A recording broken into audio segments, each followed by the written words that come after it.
we are going to be premiering the orchestral version of Helen Hagan's Piano Concerto. You'll hear a lot more about Helen Hagan in the next hour, but I wanted to remind you that the performance is taking place tomorrow evening at 7:30 in Wolsey Hall with Maestro Oundjian, the Yale Philharmonia.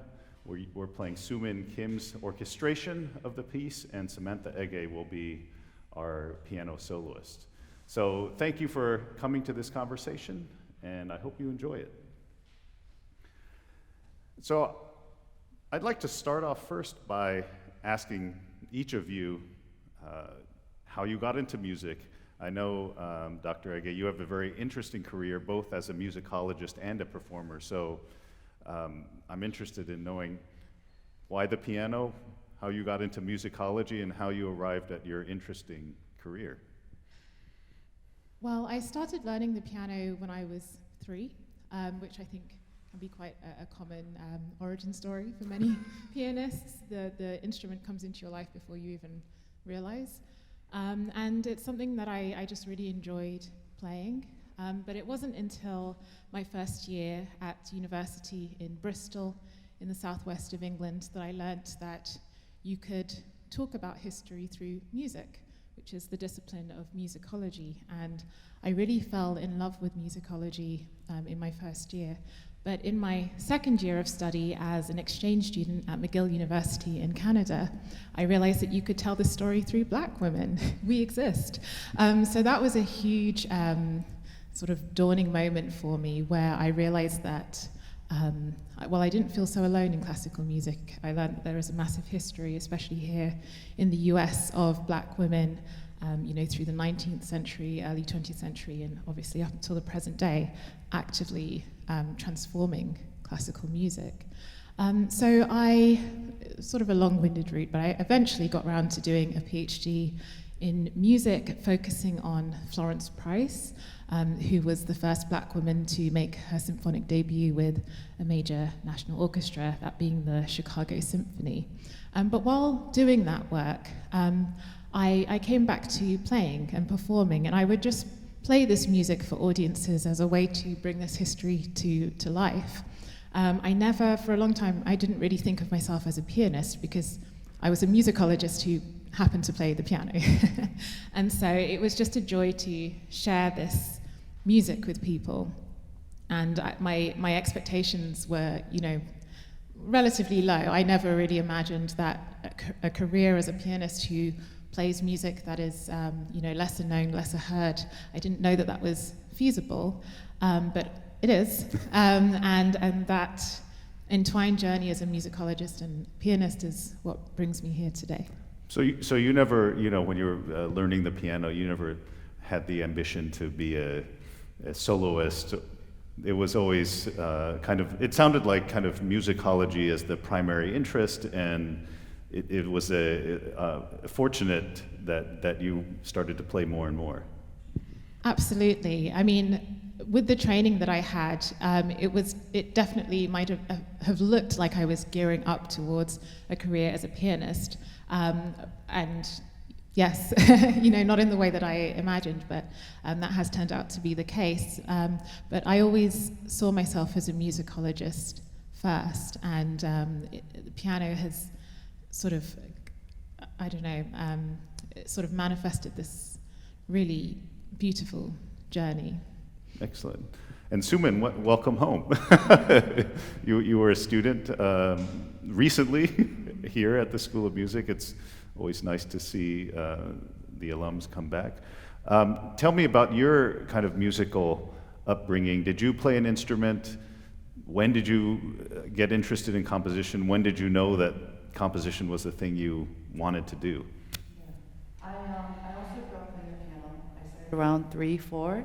But the thing was, I didn't like practicing very much. And so I enjoyed just coming up with my own tunes on the piano. So I started doing that, and I got interested in songwriting and jazz when I was around 13, 14. So that's when I started studying composition. And then eventually I switched to classical composition when I was in high school. And I feel like I've always known that I wanted to do something creative I loved making things, either whether there was like an arts and crafts thing or composing.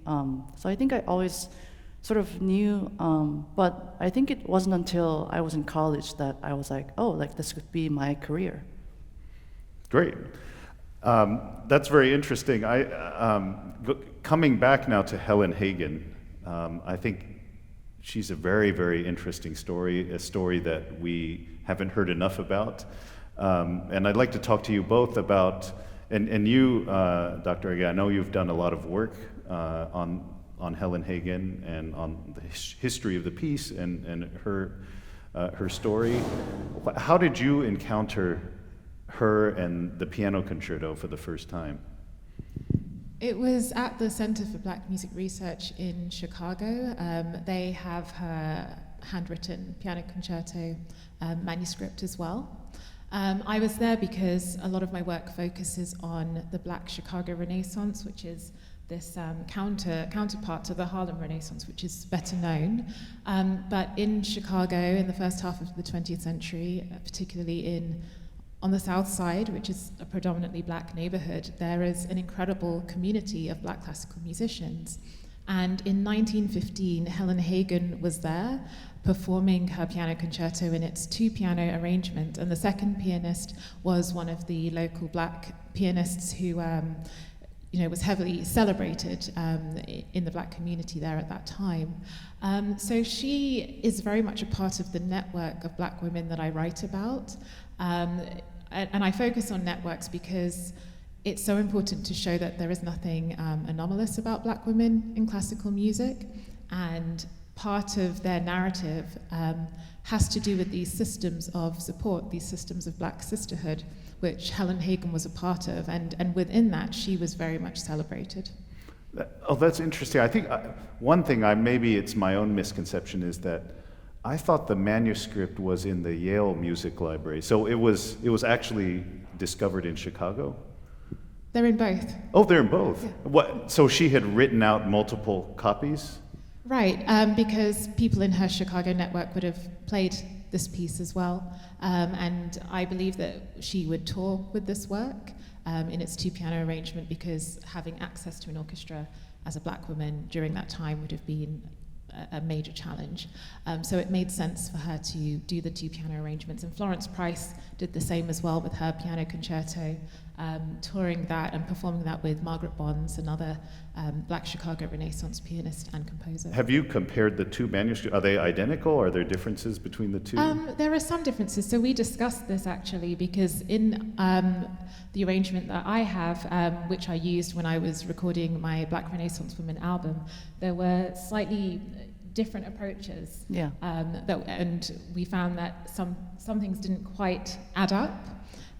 Different harmonies or different? I think there was an additional 2 bars or something in your version that wasn't in my version.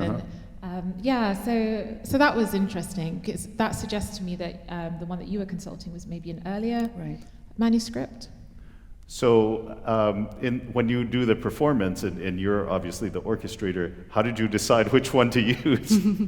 It had a symbol on it that I didn't recognize, but Dr. Ege pointed out that it's a symbol that you use when you want to scratch something out. So we took out those 2 bars from the final score. So this is the revised version that you're performing. Oh, that's fascinating. So, do you think there are other versions of the manuscript that are floating around out there?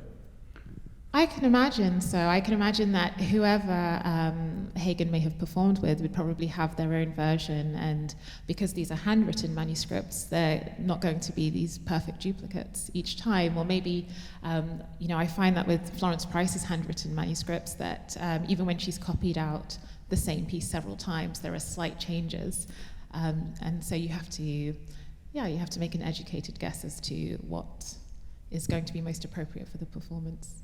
Right. I think one thing that's particularly, that makes the performance at Yale particularly resonant is that Helen Hagan was one of the first, not only the first women, woman to receive a bachelor's degree from Yale. She may be the first black woman to receive a bachelor's degree from Yale in a time long before Yale College even admitted women. Can you talk about her kind of history? She also has a connection with New Haven because she grew up here. I mean, can you say a little more about that? I don't know as much about her sort of her biography in terms of her being in New Haven, but what I find really fascinating is perhaps a parallel between her story and Price's. So Florence Price, when she attended the New England Conservatory, passed as a Mexican woman. She identified as a different race in order to navigate her time with a bit more ease. And what I find really fascinating is that Helen Hagan, who is a woman who is racially ambiguous, could have chosen to navigate her time differently here, and yet felt that she could identify as an African American woman, and everyone here knew, and everyone here supported and celebrated her. So I think that speaks to a really fascinating racial dynamic that was, unfolding. Possibly quite a unique one. Yeah, I mean, it sounds like someone could do more research into that. The little I know is that, I know she went to the Yale School of Music. I don't even know, for example, if there were majors here, right? Like, I don't know, my guess is probably not. Even though she concentrated on piano, I think she studied composition with Horatio Parker. I know that when she came back to New Haven, she played, music in a church on Dixwell Avenue, so I think there are very close ties to New Haven and to Yale, and I find those very fascinating. And so I'm curious, and you may or may not know, did she see herself mainly as a pianist or as a composer or both, or, did she write other music besides the piano concerto? I think she saw herself as equal parts composer and pianist. In newspaper articles that I've read, she toured the South and expressed an interest in bringing African American folk songs into her works. So I can imagine that maybe in other pieces that unfortunately we don't have access to, she perhaps reflected more of that black nationalist voice, where there's that strong sort of German musical influence, and then we have the spirituals and the influence of plantation songs and dances. But for now, we'll never know, but we can speculate. So let's spend a little time talking about the concerto. It's a one movement piece, right? It's not an unfinished. It's not, for example, the first movement of a multi-movement work that she intended to write. Is that correct? That's my understanding. Yeah, that's my understanding too. I see. And do you know if it was performed with orchestra? Did she ever orchestrate it, or did she intend to and never got around to it? What I've heard is that she put together a concert with fellow YSM students, and they performed in a concert that the New Haven Symphony presented. So yeah, that's all I know about it. Interesting. I mean, I actually I saw the copy of that concert, and it's really ambiguous. Right. Who, was it with two pianos, or was it with an orchestra of students and local, because I think what's listed there is just the concerto, for piano, but doesn't say, it says that she's playing, but doesn't say who else might or might not be playing. So, I'm interested in the orchestration part of it. I think as a composer, it must be a different task to kind of recreate someone else's thoughts, right? Like normally you're writing your own thoughts on a paper. What is that like? Yeah, it was definitely a very different experience. But in a sense, I kind of enjoyed having that sort of, boundary, because where I'm writing my own music, I have to come up with the ideas, I have to come up with the orchestration, I have to make all the decisions. But in this case, the manuscript was there and the ideas were all there. So I just kind of focused on my role as an orchestrator and tried to do the piece justice. So I researched different pieces that were in a similar style, some romantic piano concertos, and also pieces by her contemporaries like Florence Price, American composers like Amy Beach. So, yeah.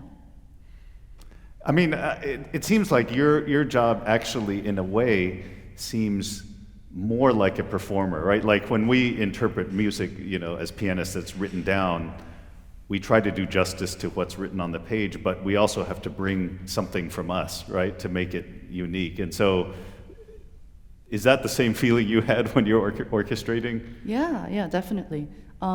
It felt like a conversation, because I was looking at the piano score, and I had to decide how much of this I'm going to take literally, and how much of this I'm going to consider as a placeholder for her orchestral imagination. So sort of trying to find, that sort of balance felt like a conversation between me and Helen Hagan. And also, writing for the piano and writing for the orchestra is very different. And so interpreting her two-piano score in the context of the orchestra, I definitely had to bring in my own interpretations and my thoughts, just creating some more lively and active character with the orchestra, and just trying to hear what she might have imagined, but didn't put it down literally in the two-piano score. And what's the experience of playing the piano part? It's interesting having basically this being the only piece that survives, because at least from my point of view, if I'm playing a composer, I like to look at all the piano music they wrote. Maybe you listen to chamber music or symphonies to get a real idea of their personality, of the way they wrote, to get this kind of sound in your ear. But you don't have that in this case. So how was your approach to kind of creating an interpretation? Well, I really like what you said about it being a conversation, because it does become very intimate, really, where you are getting to know the composer on a personal level, and there are no preconceptions. When you learn music from the canon, when you're learning Brahms or whatever it is, there is a lot already informing what you're going to do before you've even touched a note.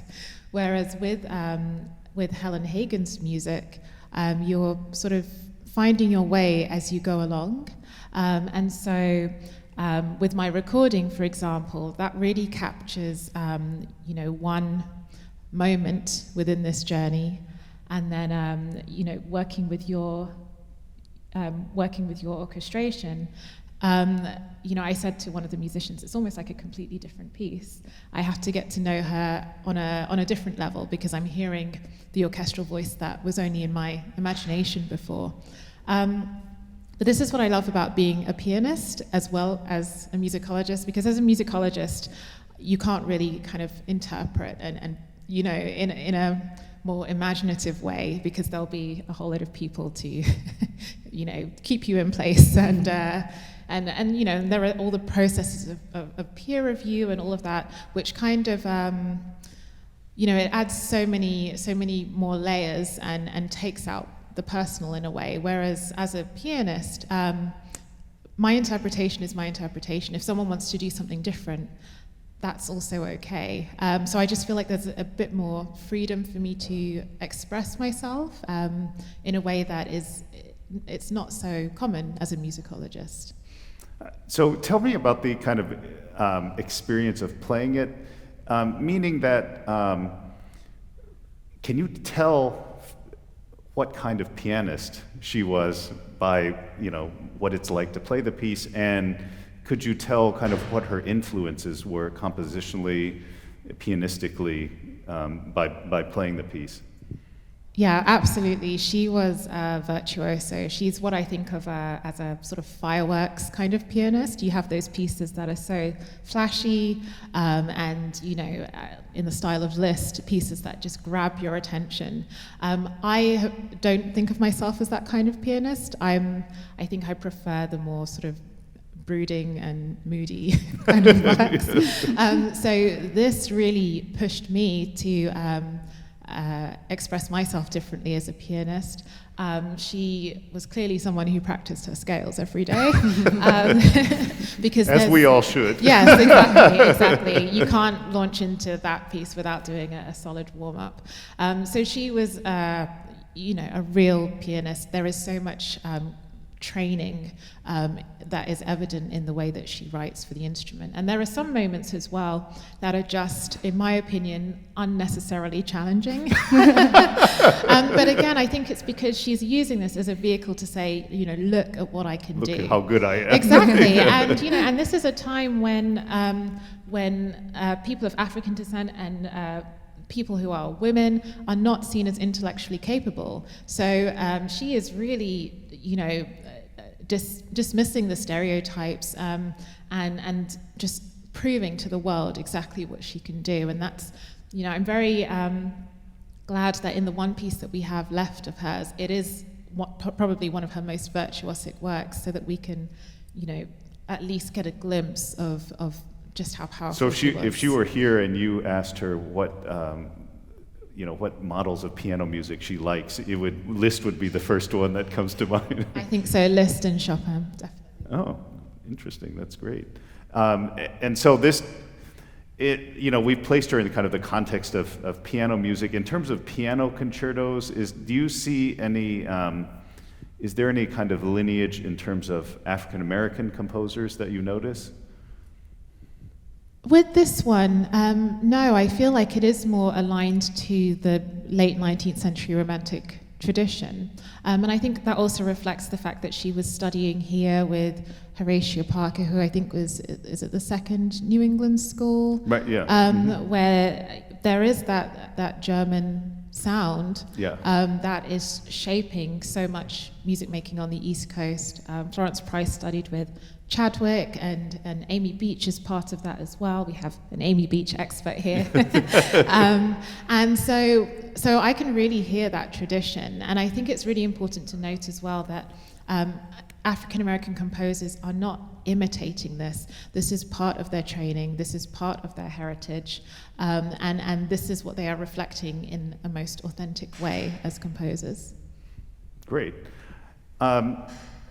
So I'm curious, you've been here, both been here for several days. You've listened to the rehearsals. For example, Soomin, having heard the rehearsals, hearing the orchestra, was it exactly what you expect, or were there surprises? What was your impression, kind of hearing the fruits of your work for the first time? Yeah. Well, as a composer, first rehearsals are always kind of nerve-wracking because you don't know what you're going to hear. And with this piece, it was similar because, I knew that the ideas were really strong, and, I definitely did my best with the orchestration, but I didn't really know how the orchestral colors will come through when it's played by real performers. But I think it's going really well. I'm really excited for the concert on Friday. And Maestro Oundjian and I've made some changes. A lot of them are dynamics. So, since it is a piano concerto, we tweaked some dynamics so that the orchestra doesn't cover the piano. And there are some notes that we are still debating, because it's what I worked with was the manuscript, and it was in a very, like you mentioned, each copy had slightly different notes, and some accidentals are missing. So, all of us are trying to sort of interpret what her intentions were. And so, in the case of notes, let's say, how do you decide? Is it something that, in your opinion, it sounds better this way versus that way? Yeah. Well, it's usually why I kind of try to decide based on what the solo piano part is like. So, if there's an A flat, then this, A natural in the piano 2 part, should also probably be an A flat. So that was my sort of guiding principle. And Samantha, how about you? Did you have any expectation going into the first rehearsal, and was that expectation met, or what? I didn't really know what to expect. I think you could probably tell I was a bit nervous. But yesterday's rehearsal, I thought, I feel like I really heard what was happening musically, and also have to take into account the jet lag that I had during our first rehearsal too. But it's been really wonderful, and actually when you sent me the audio of the orchestration, there were moments where I went, oh, that's what it was supposed to sound like. So I feel like though this is it's so exciting to be part of discovering and uncovering Helen Hagan's voice, because this is what early musicologists from centuries ago would have been doing with composers that to us are everyday names now. But it's exciting to be part of this this process, and later down the line other people will do other things, or maybe more things will be known. But I think the fact that we were able to be part of that process is really magical. I mean, for me, when you hear a two-piano version of a concerto, like in a way, it doesn't bother me, but it's not the same thing, simply because like the second piano is so similar in sound and timbre to the first piano that sometimes it's hard to hear the separation between the orchestra and the piano. So I imagine that in some ways is it easier when you're playing with an orchestra that can produce a much different color than a second piano? Yeah, definitely. I feel like, I guess going back to that word conversation, with a second pianist, sometimes it feels like we're just talking over each other. Whereas there are moments where I feel like I'm floating on top of the orchestra, which it's really beautiful. You'll hear that tomorrow.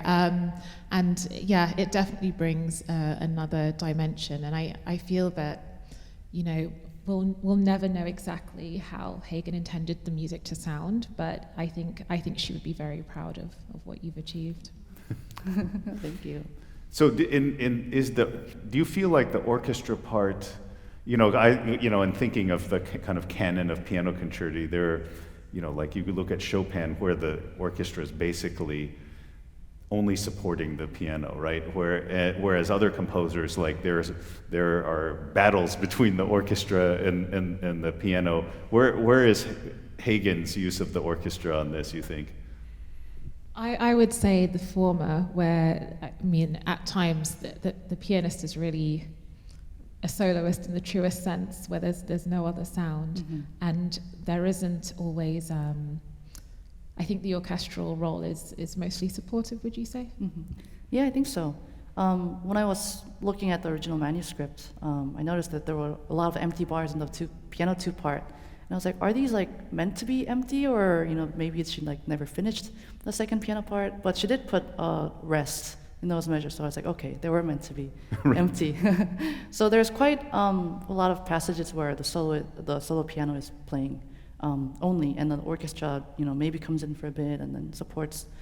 But I would say maybe towards the end, I hear a little bit more of, competition almost between the orchestra and the piano. Great. Let me ask you I'm trying to figure out how to phrase this question, and I think it's significant that Helen Hagan was a woman, was a black woman. And I think it's significant that the two of you are women. And my question is, do you feel a particular affinity, like, for example, Soomin, in trying to realize her thoughts, that, for example, a man who is orchestrating it might do differently?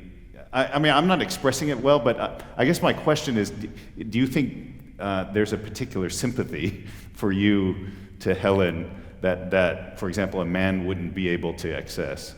Yeah, I definitely felt a very close connection to Helen Hagan. And when I was orchestrating it, I just looked at the music, although it was always in the back of my mind, who Helen Hagan was and what she means to all of us. But at the time, I was just focusing on the music, and I just wanted to, do my best to orchestrate it. And then now being here, I've been here since Monday, and I see all of us, the two of us, the entire school, Meister Oundjian, we're all trying to sort of honor her music and, to really highlight, what she means to our community, to the New Haven community. So, I feel like after coming here, I felt that connection even more strongly. Right, because in a way you're following her, right? Right. She was a pianist, a composer at the School of Music, and you're a composer at the School of Music much later, but still, doing similar things. And how about you? Do you feel that there's a particular sympathy that maybe a male pianist would do differently? I guess because it comes down to interpretation and how we connect with the composer. And my journey with Helen Hagan's music is something that began through my work as a musicologist, and something that I've been reflecting on a lot over the past few days is how, I never envisioned really a career as a pianist, and I think part of that was the lack of representation. I didn't grow up knowing of many black female pianists, either here or in the US, and then learning about Florence Price opened my eyes to actually a really long history. So for me, it's very moving that in connecting with particularly black women in classical music, they have brought me here.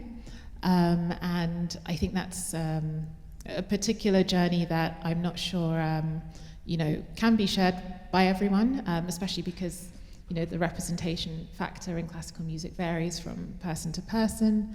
But it's definitely, there's definitely a sympathy there, and also a sense in which I feel very grateful that Helen Hagan was here and that her music has now brought me here more than a century later. Great. I mean, can you, Soomin, as a student here, you've been through the curriculum, you've taken the classes. Can you talk a little bit about why it's important that we know Helen Hagan and her story? Yeah, I agree with what you said about representation. I mentioned that I didn't consider composition as my career until I was in college, and that was because I was exposed to, women composers. We studied Clara Schumann and Florence Price and, all these amazing women composers, and a lot of my colleagues were women. I had, mentors were women, and so that's when I started really seeing composition as a viable career option for myself. And I know that that's true for a lot of women composers. So I think representation is very important. I think it's really important to see what you want to become. So I think, I'm so excited for everybody to get to know more about Helen Hagan and, really shed a light on, just what she means to all of us right now. Yeah, I'll ask you the same question. And I would say, if you could talk about it, not, I think in the US, obviously, she's an African-American composer. I mean, so clearly the significance is here in the United States, but you're from the UK. And so I wonder if you could talk about it from the US point of view, but also from an international point of view.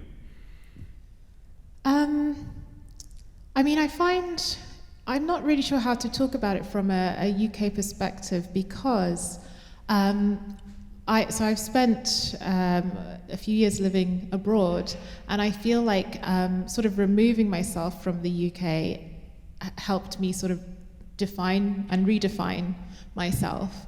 And I realized how many more examples of representation I could see in American history, more so in the UK, and I feel like that really sort of propelled my work. And so, I did a lot of archival research in the States, and before repatriating to the UK, even envisioned that I would be here, except none of the jobs that I applied for worked out, and I ended up at the University of Oxford, which was absolutely not where I expected to be as someone who writes about black women in the United States. I really didn't expect to end up going home and making the UK my base once again. But I found actually that in the UK there has been a real receptiveness to my work as a pianist, not just as a musicologist. I'll be performing with the BBC Philharmonic next month. I'll be performing at the Barbican in London. Again, this is now the second time. And the first time I played Florence Price and also the Czech composer Vítězslava Kaprilova and Margaret Bonds. And this time I'll be shedding more light on the Black Renaissance. And it's interesting because when I got this invitation to perform Hagen, I then wrote to the Barbican and I told them, okay, we now have to do the Hagen. So I'll be performing that in the UK, which is really exciting because we know that Helen Hagan toured Europe and possibly played this. So I'm not even going to claim that it's a UK premiere because she might have done it herself. So I feel like in many ways, the historical Black women here have been such a beacon, and I feel like in the UK we are celebrating that, and I hope it also means sort of looking inward and celebrating what we have. But I have found that growing up that I've had fewer examples of representation compared to what I see here in the States. And I mean, you know, as you say, there was a very rich life among artistic life among African Americans, which we don't know enough about. And so I think the issue, it's not just an issue of representation, but an issue of I guess, communication, right? To make sure that these stories are known and that they're told. I mean, I'm curious what you think. I mean, from my point of view, I think what the three of us have to deal with, being in classical music, is to figure out the way that the canon of classical music, which is a great canon, but it's a canon primarily composed of white European males, how classical music can expand to include us in a way, you know, and I think what we're doing here, you know, the work that you did with the orchestration, the work you did with discovering and performing the piece, I think that's all part of pulling Hagen and others like her into the tradition of classical music. You know, so I think for me it's important to place her in the tradition of Black classical musicians, but I also think it's important to place her in the larger classical tradition. That's, you know, what place her in the tradition of Clara Schumann, for example, who is also a great composer and pianist. I mean, that's my opinion. I'm curious to hear what you think.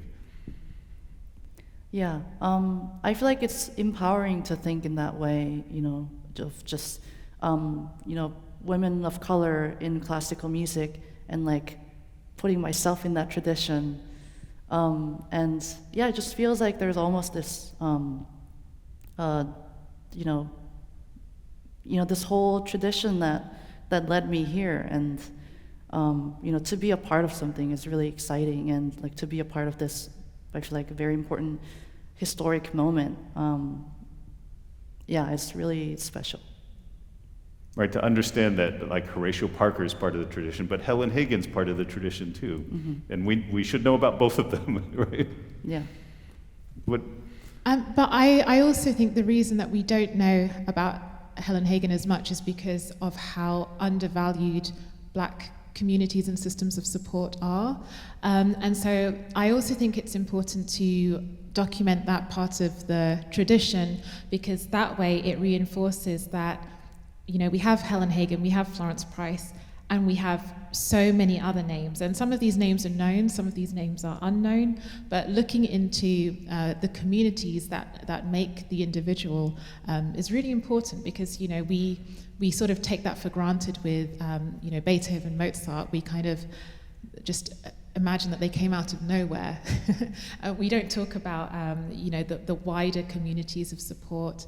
There are lovely stories with Florence Price of her being at Margaret Bond's kitchen table, and they're copying out parts. They're copying out parts for her Symphony No. 1 in E minor, which is the one that catapults her to fame. And that story is really important because, on the one hand, yes, there's the white mainstream that finally grants her that attention. But how did she get there? It sounds like you're advocating for more musicologist performers. I think so. Great. Thank you for all your thoughtful comments. I'd like to see if there are any questions from the audience.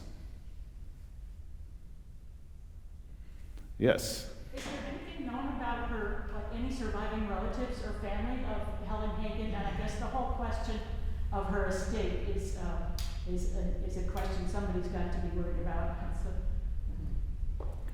I think her granddaughter, Grand niece, I think, Valerie. Yes, so she's been in touch with, I think, with the Yale School of Music, and I did a Barbican podcast recently where we... Sorry, let me just repeat the question. Oh, sorry. So the question was about Helen Hagan's extended family, about her estate. Sorry. Yes. So I was just going to say, I did a Barbican podcast where we talked about Helen Hagan, and that's where I found out that there was actually a family member who's very, very excited to know that, you know, so many years later, I think it is her great aunt. I think so, yeah. And that, you know, her music has been picked up, and I've told her about the concert as well, so hopefully she can be with us tomorrow. Great. Any other questions? Have you decided what you will do about publishing and making the parts available? Yeah, so this question is, will the concerto be published? Will the orchestration be published so other pianists and other ensembles can perform it? Yeah, I would love for it to be published, but so far I have no plans. I don't know yet.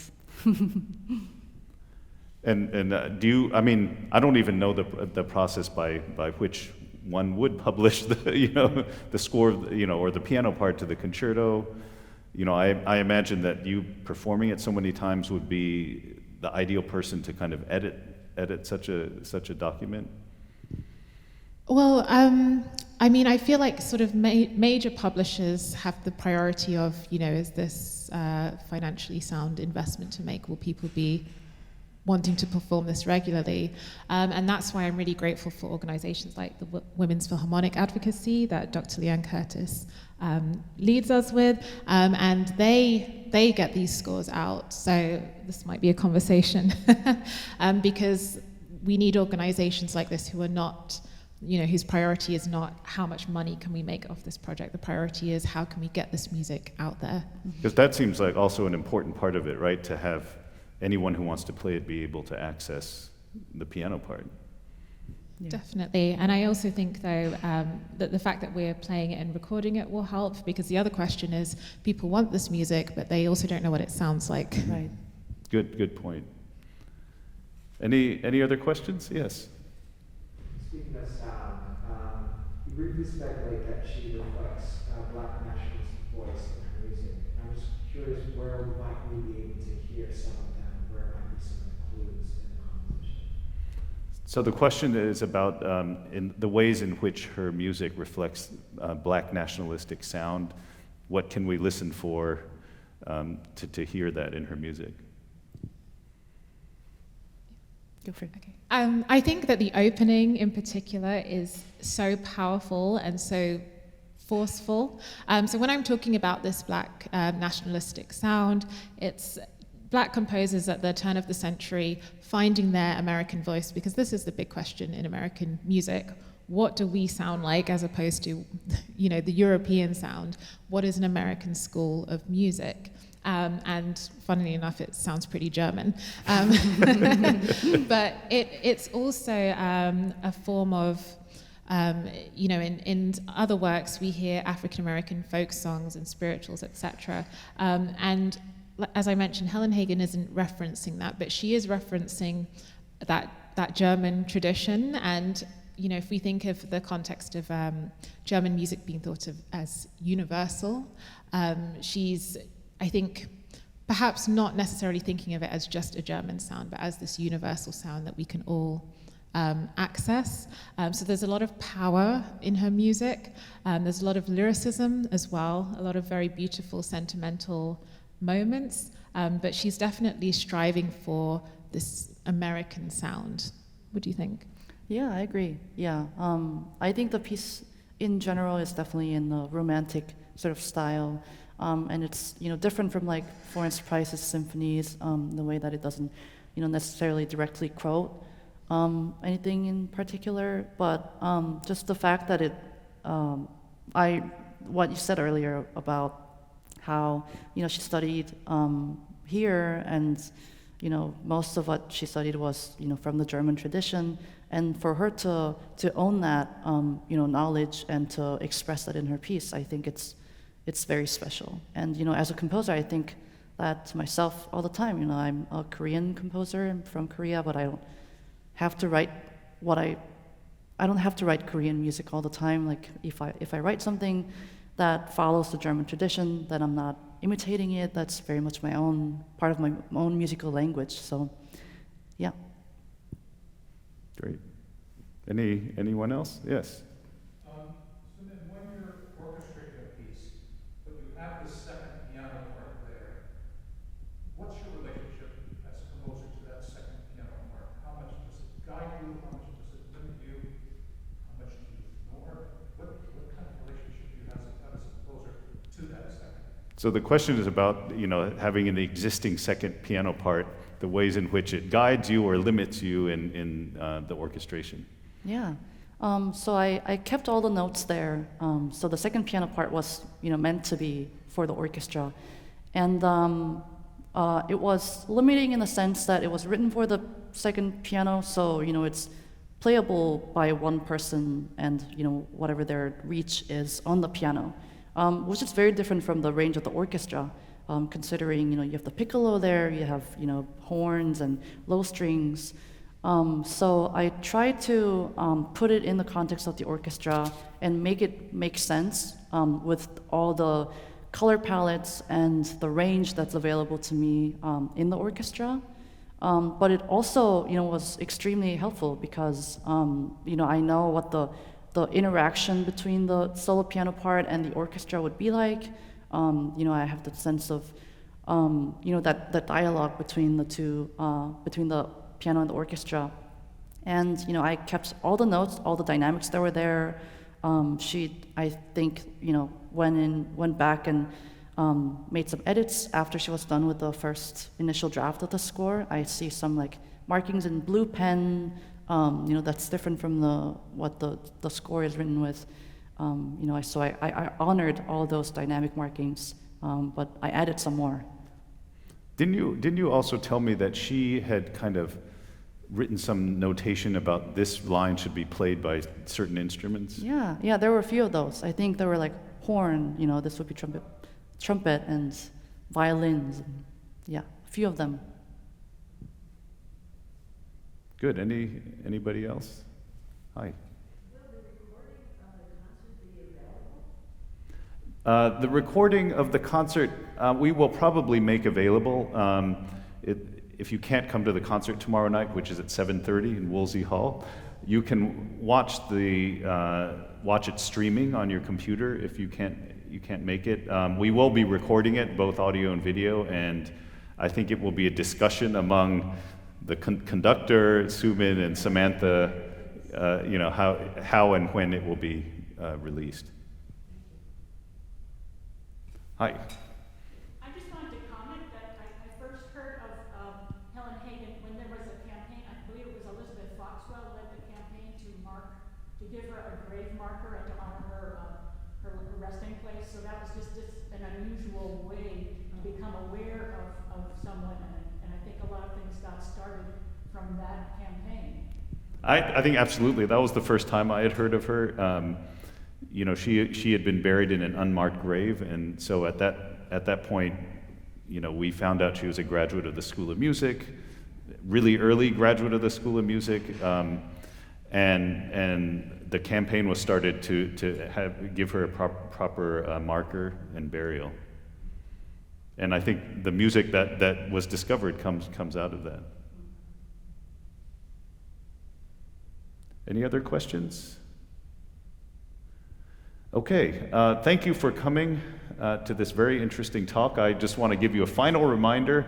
The performance of Helen Hagan's Piano Concerto, the premiere with the orchestration of Soomin Kim with Samantha Ege as the soloist, will take place tomorrow evening at 7:30 in Woolsey Hall. So I hope to see many of you there. Thank you very much. Thank you, Samantha. Thank you, Soo Min.